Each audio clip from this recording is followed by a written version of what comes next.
Hello, welcome to the Great Lakes Exchange, first ever, August 19th of 2017 graphic recording review.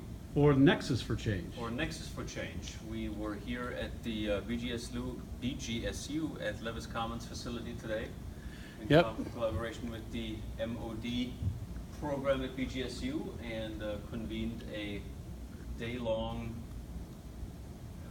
day of activities with a group of people working through a purpose and agenda that we created at our design session last night.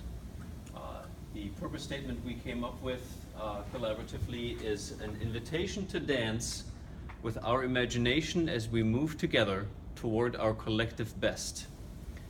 And let me introduce to you Chris Simon. He's NEXUS4change's Director of Collaborative Arts, and he's also our graphic recorder who created what you're looking at, and he's going to sort of walk us through what happened today. Hello, everybody.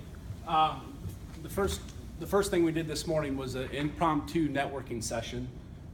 Here's where we had music involved and got attendees today moving around and a different way to network. And they were asked a series of questions like, who am I? What do I want out of today?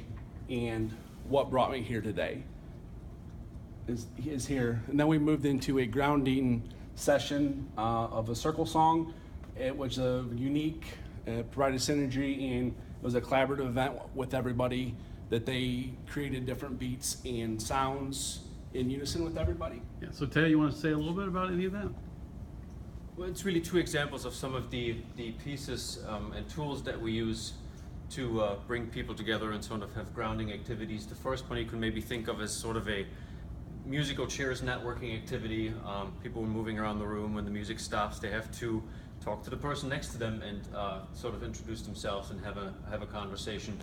Circle song is a method that is sort of grounded in some tribal drumming circles and drum cafe, which is another method that we occasionally use to just bring people together and have them experience what synergy can feel like in sort of a musical context. Yeah, it's one of the things I want to talk about too is when we do the NEXUS4change events, what we're doing is we're using the methods as we learn about the methods, as we build community around the methods and our collective capability and our individual capability to do this work better in the world. And so what's cool is every NEXUS Great Lakes Exchange is different.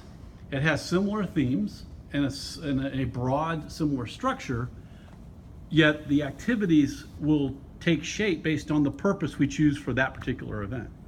And that purpose will then call for different methods, different activities, different tools that we might look at and work through them as we learn about them. And so after the grounding activities that we had, we went into a keynote where we were very blessed to have online virtually with us Peggy Holman and Tom Devane. Peggy talked to us about emergence and what to do when you don't know what to do, and sort of allowing creative chaos to coalesce into creating containers that can bring us focus, that can clarify for us who might be involved, who might need to be involved that is not in a particular conversation or particular process. And it was interesting because her approach was sort of initially felt counterintuitive to what Tom was talking about really structuring group methods and doing a bookend approach where you very planfully look at what happens before you engage a group in a activity, in a process, and what needs to happen after. And so Tom really spoke quite a bit about providing structure to, in contrast where Peggy was talking about allowing some level of chaos, some level of discomfort, allowing a level of disturbance to be the trigger for us to become creative and come together. And Tom on the other side providing structure around that, maybe to make that emergence happen. You want to add anything? Once Tom and Peggy were done with their talks, we had a question and answer session amongst the participants in the room, and then also we had a webinar that was taking place. Some of the questions and answers that came out of that was the commonalities is to listen, provide a way for dialogue, provide stability, and have mindful prep as you move forward in your group methods that you're going to use to maximize your impact. Yeah, and I think one of the things that they both did is they provided practical and prescriptive suggestions, and each had different things that they suggested around what to do before, during, and after, and thinking about it in a different way. And Tom, he focused a lot on, down in here, like in terms of what do you do after the event, for example, looking at after activities and communication to the organization, action tracking and sponsorship. And what we did is we had a global webinar and a local in-person experience.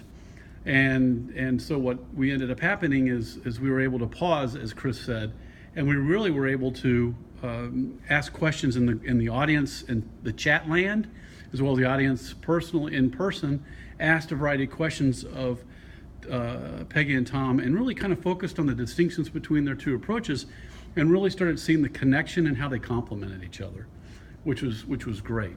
And that recording is available at the NEXUS4change website as well, so people can see the recording and see what they shared during the day. You want to keep it going, Chris? Sure. Once we finished up that, we took a break for lunch, and then once we reconvened for lunch, we moved into a World Cafe setting, and the three questions that were asked for that is what resonates with you, and then the second question is what is shifting or not shifting in your world, and then finally what possibilities are present now versus what they were before.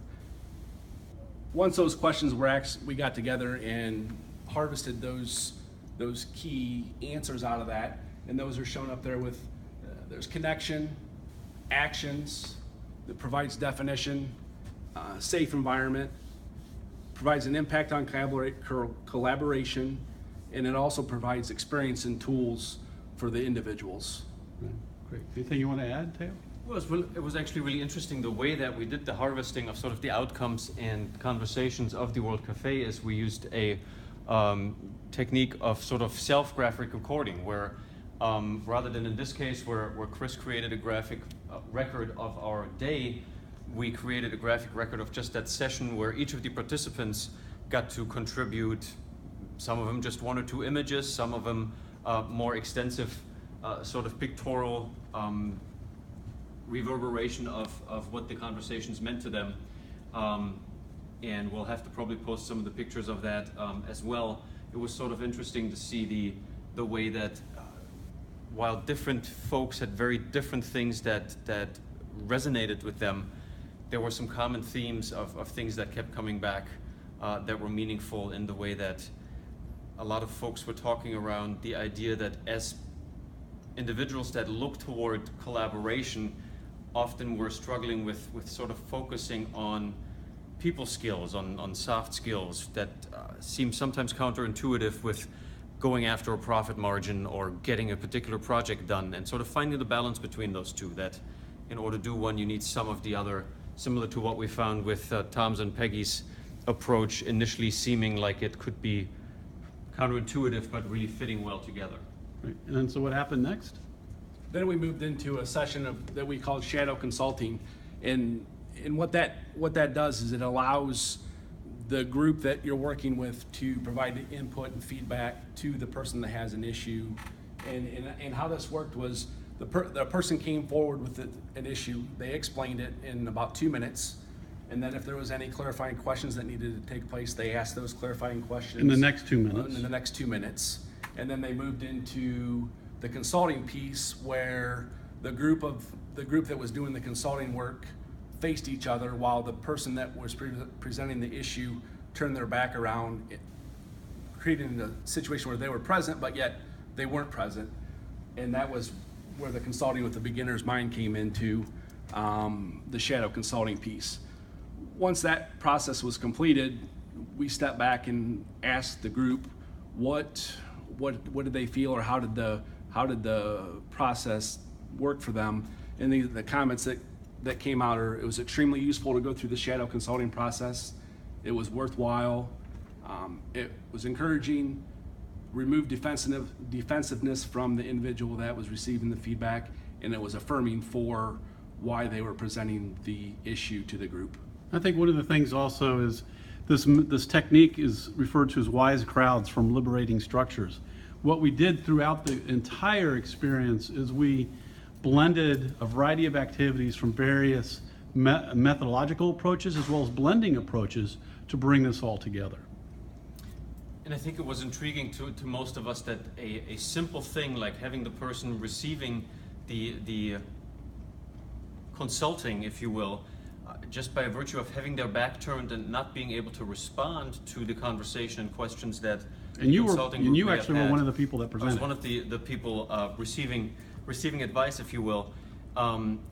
It really changes the conversation of the folks that are doing the consulting as compared to maybe them removing themselves, going to a different room, because you have sort of a shared vulnerability that I think was also a common theme in some of the stuff that we looked at, that in order to do this well, you have to bring a certain willingness to be authentic in your comments and authentic in how you're reacting to certain pieces of information or challenges in the processes as we were working through them.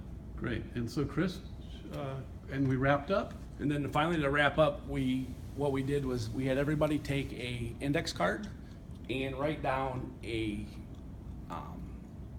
an area of improvement. And the topic of the question was, what can we do, or how can we improve our next gathering in December for the Great Lakes Exchange? So those ideas were jotted down on this index card. Everybody was in a circle and then passed the cards back and forth to each other numerous times where they read them, and then they finally voted on them 1 through 5, with 1 being it's not really that important, to 5 being this is a critical issue that we need to address. So I think one of the key things is that everybody had a card, step 1. Step 2, they wrote down an idea for improvement for the next time, a thing to change in the next Great Lakes Exchange in December. Then everybody had their card and we passed them to our left one by one all the way around in the circle until my card came back to me. Right. So I read everybody's card that was present. Then I passed the cards to my left 6 times. We all passed it to our left 6 times. Stopped. I gave a score 1 to 5. Then passed it to the left again, I think 3 times, then passed it back to the right, or 6 times, and then back to the right 3 times, and scored it. And each card got 3 scores, and then we totaled it up. And then what we did is we had to say, okay, any card could have had a 15, meaning it was rated, got 3 5s. All the ones that got 15s we read out loud. All the ones that got 14s read out loud. 13, 12, 11, 10, kind of down to get a sense. We went down to the 10s as to what people felt was really important, and there were certainly some that seemed to resonate that had very similar themes. I don't recall exactly, but I think the top 2 were around just making this something that is more inclusive and having more folks and more input. And several people pointed out that really there's a danger in just engaging like-minded folks that, yes, I'm great, I'm signed up for this, let's do this together. We really need to make an effort to include maybe people that are skeptical about some of these processes or skeptical about what impact they may or may not have. So it'll be a challenge for us to look at engaging people that maybe aren't by their nature going after, hey, I want to use these approaches to share some of the value that those of us that were here today found and continue to find in them. Right, cool. And then other things that we talked about for the next time were more design time on our Friday night.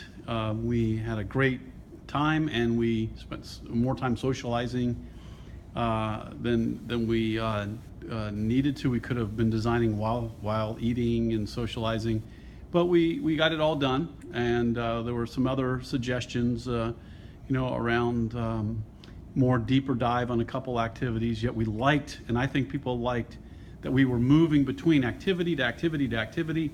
We labeled each activity. We worked to talk about the history that some activities